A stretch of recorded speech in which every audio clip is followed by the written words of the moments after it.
Welcome everyone to a new Cybersecurity Magazine podcast, this time an editorial discussion. So I have the editors of CSM with me, Anand Prasad, Hans Christian Rudolph and Rajeev Prasad. And today we're going to go through cybersecurity policies for 5G and beyond, I guess. So what are some of the recent 5G security policies, how the security challenges are being tackled around the world, and kind of what future developments we might expect. So to kick off, we recently featured an article looking at the EU toolbox for 5G security. So should we start by looking at how the EU is ensuring a certain level of security with the next generation of connectivity? Hans, perhaps you'd like to start. Sure, thank you, Philippa. Well, I think the EU is quite an interesting example because it's such a unique such a unique background and way to bring such policy or regulation along. There are 27 member states that are involved in the specification of this regulation, and obviously all of them somehow have a different view or certain specific national interests that are just destined to end up in 5G security as well. And from my perspective, I think the EU has taken quite a rational and sensible approach here to split up their recommendations for 5G security into strategic measures on one side and technical measures on the other. So somehow, making sure that each of the different member states has enough regulatory power to enforce certain strategic goals, such as supply chain diversity or certain level of business continuity planning.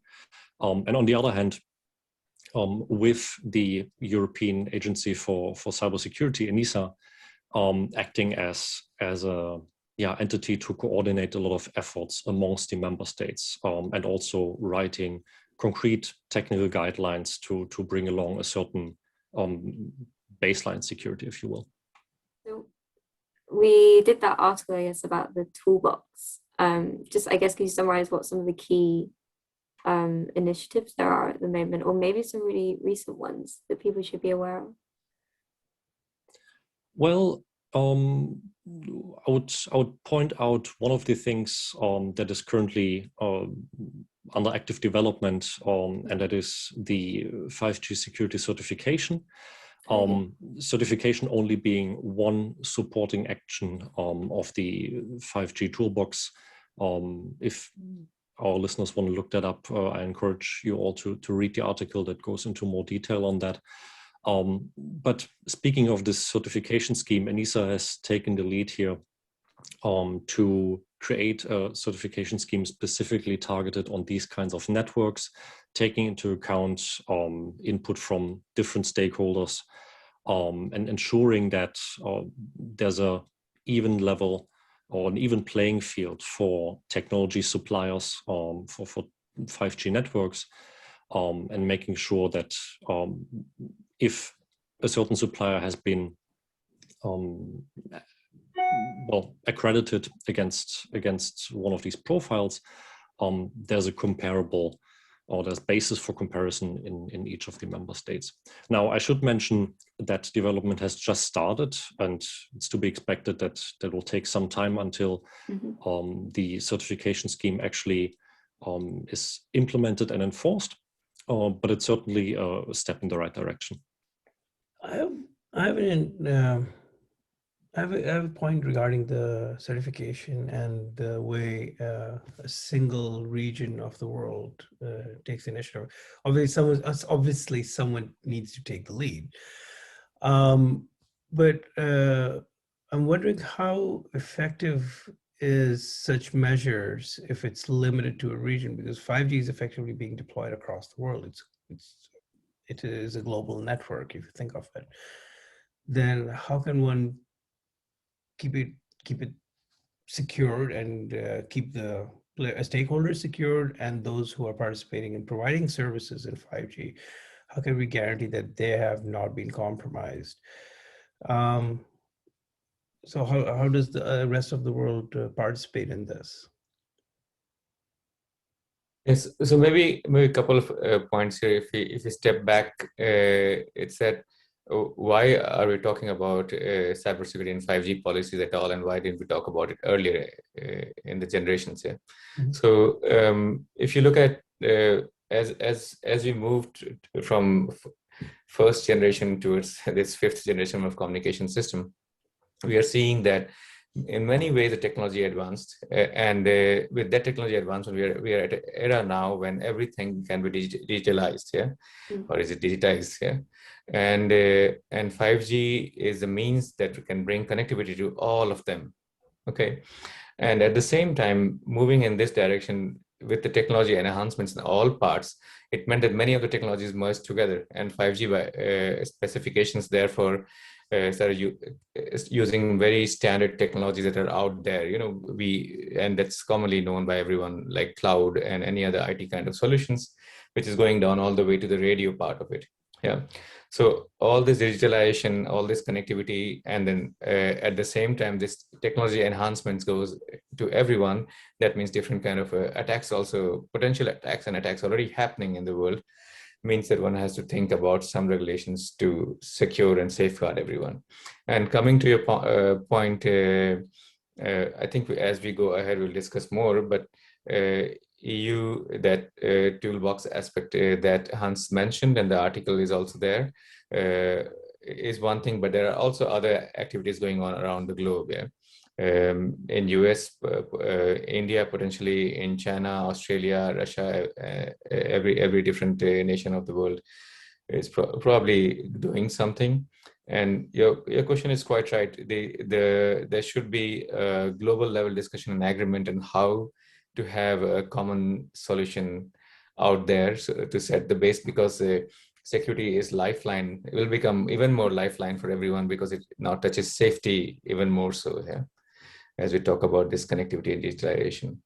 So I understand nations are discussing as well, but Hans, Philippa, you have some other thoughts, or? Yeah, maybe to add to that, it's not just national interests or nation states that play a role in here, but the existing industry standards as well. I would go as far and say that telecommunications industry has been quite successful over the last couple of decades to bring along standards for global interoperability, and that includes security as well.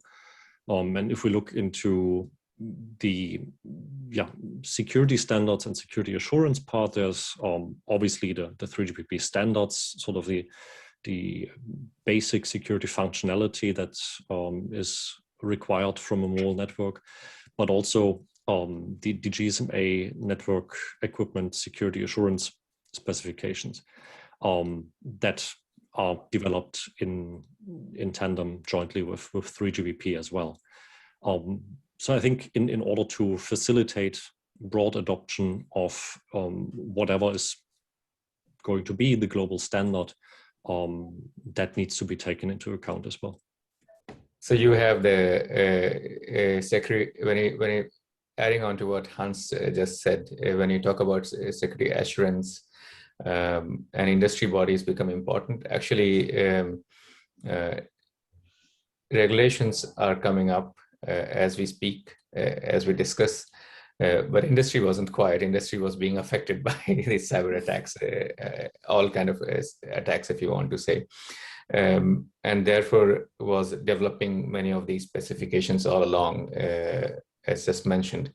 So if you break it down, just a security assurance part, then you are discussing about labs that need the accreditation, and therefore coming to the earlier discussion, it should be globally accepted that that's how it should happen, and therefore the labs are set up. They have some testing methods to do testing that should be transparent, and therefore different standardization bodies come in picture. 3GPP is one, maybe others also come in picture as we move along. And then you have the certificates, which should be then recognized, accepted all the places. Yeah. And probably this also distills and helps the supply chain security as well, isn't it? So overall.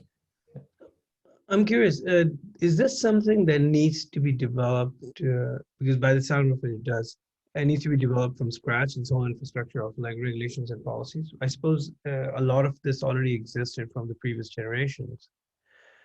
And it's just a matter of adding new elements to it, which reflects the innovation that has come about with 5G, right?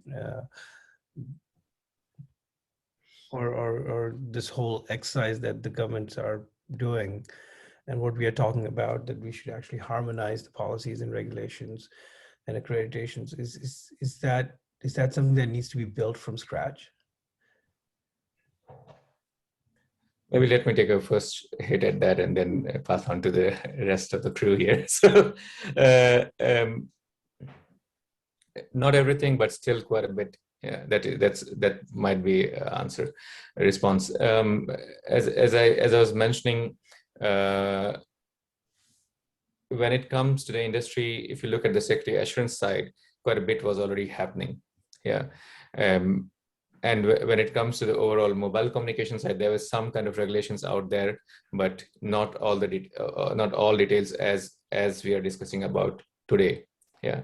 So yes, quite some work needs to be done as we move along, and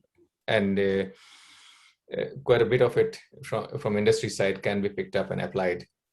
Yeah, I'm pretty sure Hans has something to add to this as well. No, I think you captured quite well. And if we take a step back and look at why is it that different jurisdictions are waking up to these threats now and are focusing on 5G security, well, it's because more and more critical infrastructure beyond the mobile network is getting connected through these technologies. We hear again and again that 5G is the generation of the industry, catering to many different performance, but also security requirements. And we see that quite obviously with some of the recent attacks, that not everyone who is connected, be that through 5G or not, is sufficiently protected. I think we all noticed or have read about the Colonial Pipeline hack some time ago, and that just goes to show that it's beyond just the mobile network, right? We're connecting not just handsets that we all carry with us, but we're connecting critical infrastructure and elements that, if compromised, really have an impact on physical safety to a whole lot of people as well. Yeah, I haven't. So that's interesting. It's very educational to understand that it's sort of a catch-up game, and I wouldn't know what would be a better way of doing this, I suppose. But the fact that the technology was created by us humans, that why couldn't we have actually done the regulatory, at least the important bits of it, in par with the developments, because it was more or less understood when the spectrum would be licensed across the world. But yeah, that is probably to be answered some other day, probably getting some regulators. This is the same question as why do we even have antivirus and anything? Why wouldn't it be embedded into any application and any software that comes out or any hardware that comes out? It's kind of very difficult because as when you develop specifications, you think of security and you embed it. That's at least in telecommunication, mobile communication, that has been happening from the beginning. But and you assume how things will be used. Right. And these usage also decide the security implications. Yeah. Right. Yeah, no, that's interesting. So another thought that when you were talking about the Colonial Pipeline, one other thought that crossed my mind is not to fan conspiracy theories, but how much do we know that these attacks happened actually by people? But I mean, we know it was initiated by people because they were the ones who were gaining profit from it, right, from the attacks. But can't such an attack be managed by machine? Machines making us fight among each other. I mean, now the technology is there. We have enough discussions and research and development going on in the AI, and 5G opens up the bandwidth for anything to jump in and use these channels. Well, I can attempt to answer that.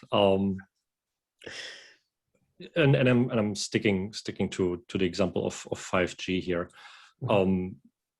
Quite obviously, some of the attack surface that mobile networks provide stems out of the fact that these are incredibly complex systems, and not only securing this is incredibly complex and difficult because you have to think of so many things, but also then attacking, finding specific loopholes is quite complex. Now, obviously, if an operator doesn't follow basic security controls, then there might be a top 10 of things that attackers are trying to abuse.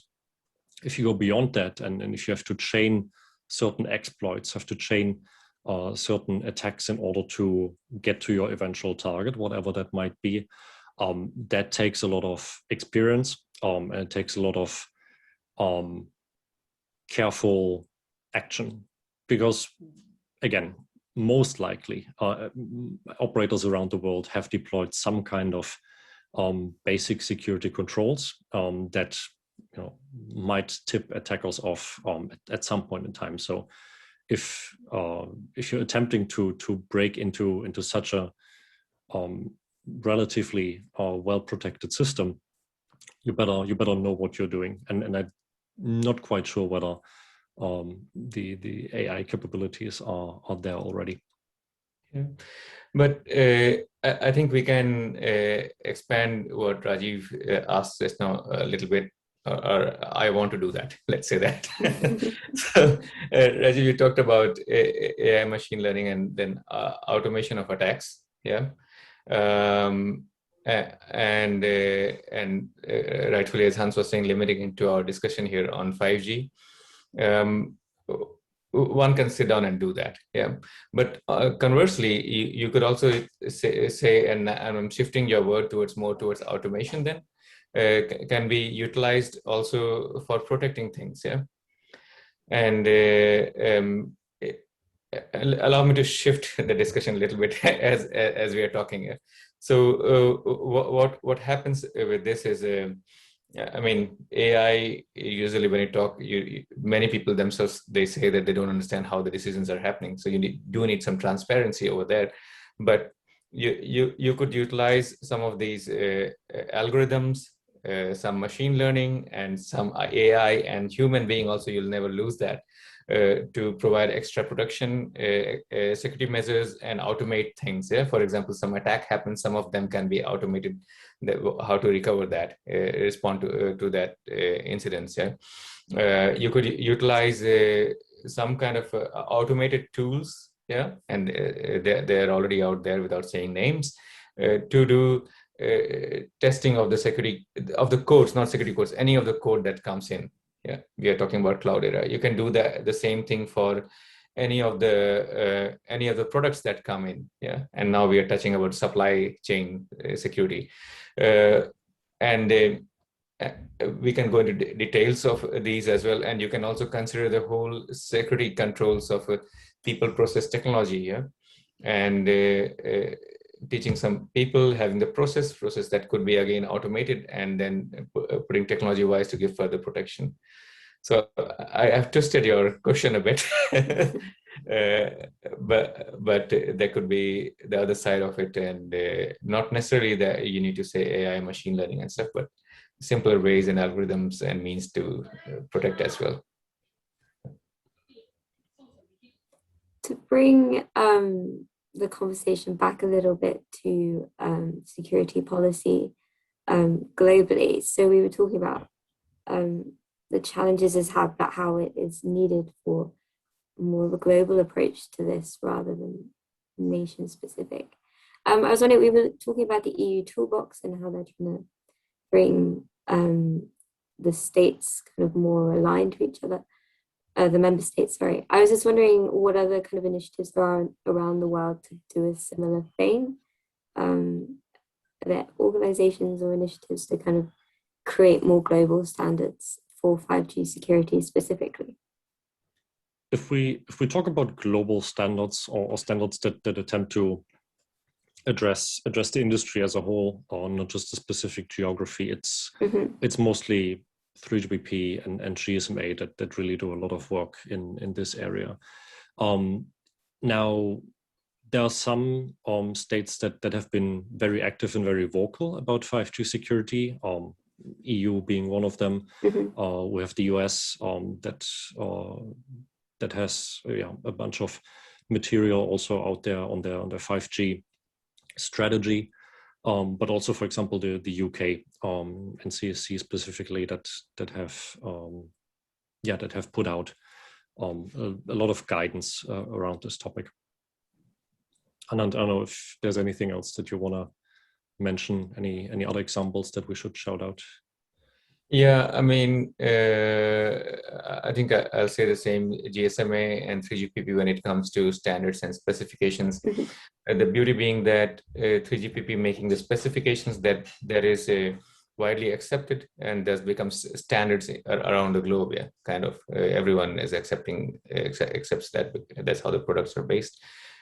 And then besides what Hans mentioned, I mean, there are many other countries, of course, talking about 5G security aspects.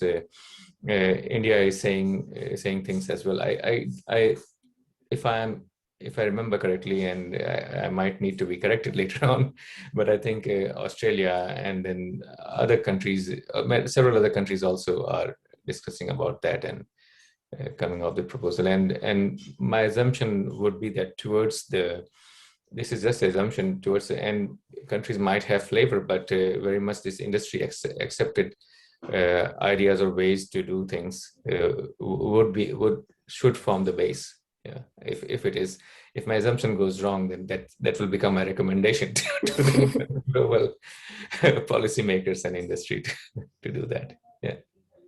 Okay, and while we're looking at 5G security, there's a lot of discussion at the moment, obviously, about 6G. And the next generation. I was just wondering what your thoughts were on kind of developing the security regulations for 5G whilst we're kind of developing this next generation as well, and the new security challenges that will bring. Maybe I touch a bit and then pass it around to others. So 6G is still being debated and what it will be. Yeah. Telecommunications somehow, or mobile communication somehow has seen a 10 years cycle. Yeah. And I guess we'll see the same as we move ahead. We have, as we came to 5G, we are more into applications and services, and I think this will continue. Yeah. So based on this, what can one prognose, or what can one expect in the future from policy's perspective? Is that by coming in 5G, we are getting for the first time a basic set of regulations or basic set of policies for various aspects of mobile communications. But we are also seeing that mobile communications is based on technologies which are already out there. Yeah. So the overall cybersecurity regulations can combine together, work together to form a base for 6G policies as well. Yeah, that would be my take at this point of time. Yeah. So we'll see where future brings us. Yeah. Maybe others have thoughts as well. Yeah, maybe to add to that, and that might not be a very hopeful or creative approach to that question, but I think 6G in terms of security would already be a success if we maintain open standards, maybe even manage to expand open standards when it comes to protecting the network. With the whole geopolitical tensions that we see around the world now, and as we mentioned earlier, different countries having a different view on how to tackle the challenges that face 5G networks, I think it's going to be important to maintain this global collaboration and make sure that security enhancements benefit all of the end users and not just mobile phone subscribers in a certain geography.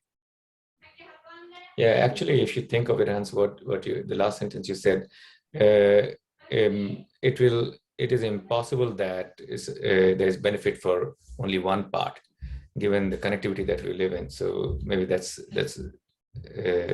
something to take away as well. Yeah. If I may just move the conversation a little more to away from the regulations and the policies, if that's all right, and standards. So while you guys were talking, I was wondering if you could name for me at least what unique risks, security-wise, of course, 5G has introduced, which LTE or 4G did not have in the past, or they're still operational. These networks. What are the unique challenges? What are the security risks 5G has introduced? So why don't you start? Or has it enhanced? Has it enhanced everything that already existed? Hans, you start. I will take over after that. That many? Sure. Yep.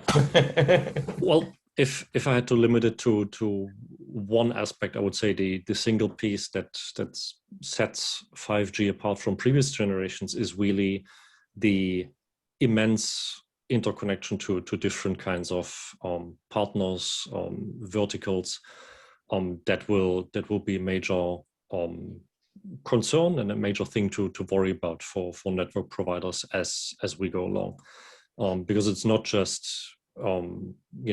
different mobile network operators that you connect to in order to enable roaming, but it's a lot of private, semi-private networks for specific industries, for specific campus networks.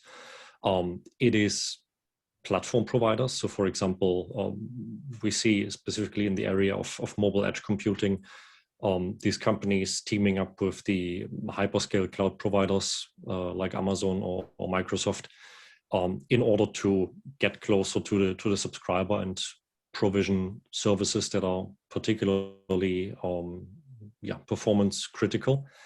And obviously with these interconnections or with these partnerships, the attack surface expands. Now that doesn't mean that these threats that come with it are completely new and are completely unheard of. But bringing all of that together and managing all of that in a changing ecosystem, because you have to remember most of the 5G network is poised to be virtualized and short-lived in some areas, is going to be one of the major challenges in 5G. Yeah, so as Hans mentioned, so you have a bigger footprint, yeah, because of all these different connectivities, and the basic point being always since mobile communication specifications are made, they have been made modular, and as we came towards 5G, it has been even more modular, and which means that each part can be changed at any time. Yeah, if you're in perfect idle situation, and the cloud technology and the different kind of open source solutions, these also therefore come in picture.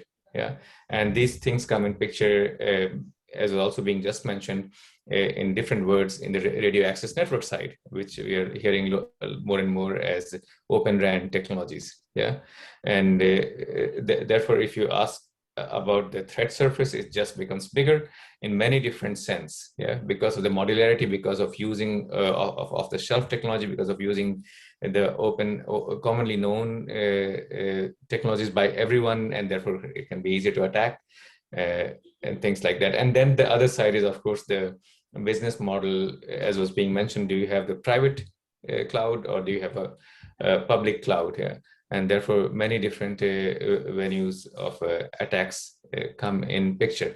But your question was also that what is some of the inherent security here?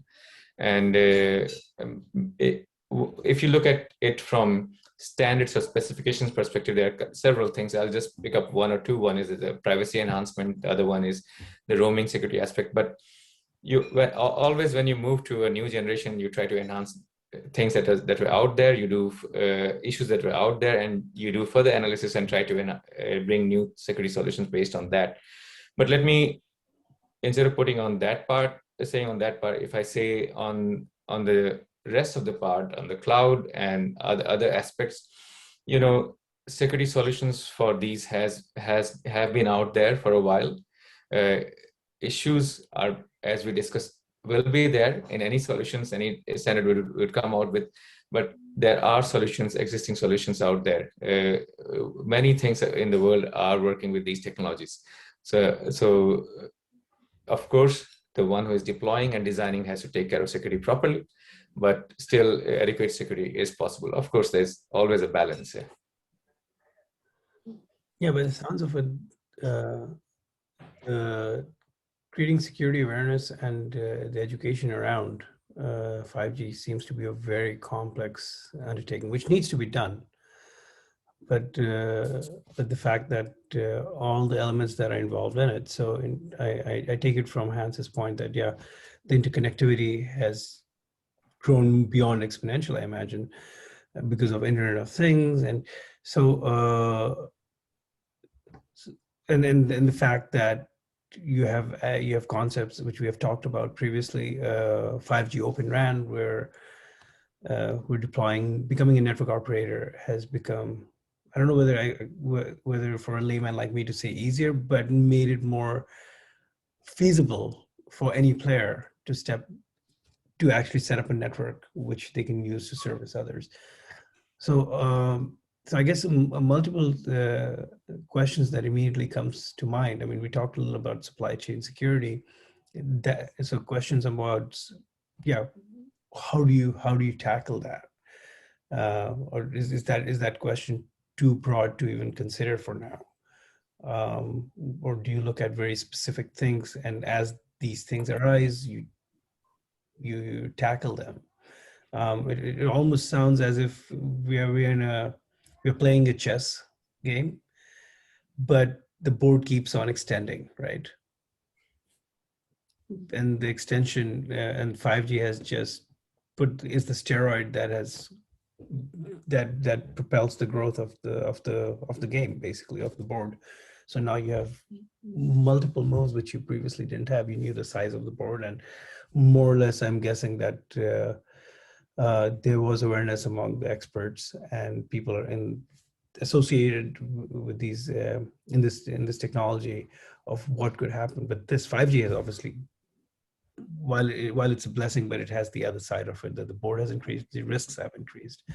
So how does one tackle it? What would be the initial thoughts on that?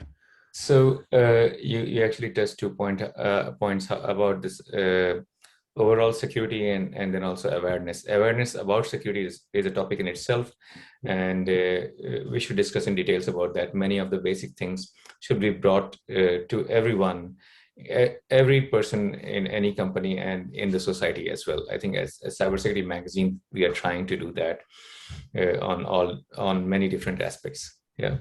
And when it comes to security, securing 5G or any kind of network, be it, you can make it as complex as you want, or you can make it as simple as you want. And the simple thing would be by setting up some of the basic policies that you have for your network, yeah, or for your any solution, anything that's going in production, yeah. And you can, for example, you will say that I want security by design. I want holistic security consideration. I want there is a zero trust concept kind of thing, that I want to have these things. And if you boil that down further as you go ahead in designing your network and security for that, you can make it quite concrete. For example, if you said about supply chain security, the basic thing that you could start doing is that anything that comes in goes through vulnerability check. Yeah, It's quite a common thing. And if you do that, you have then the policies on the back that pushes back to the vendors or whoever brought the solution to fix things in a much faster manner. In time, you can push these things towards whoever is developing the solutions to take care of security from the very beginning itself, based on your requirements. Yeah, you could distill it that way as well. So there are various things. If I go into those details, I think we can speak for quite a long time. But you could set up some basic principles and that take that throughout your activity, and thus have adequate security in place from the beginning all the way towards the operations, the whole life cycle of whatever you are doing. Yeah. Okay, I'm afraid I have to jump in there and say, sadly, we're running out of time. But Yeah. It's been really interesting, and I'm looking forward to our next discussion more on security awareness and that side of cybersecurity that is possibly of equal importance, I think, to certifications and standards.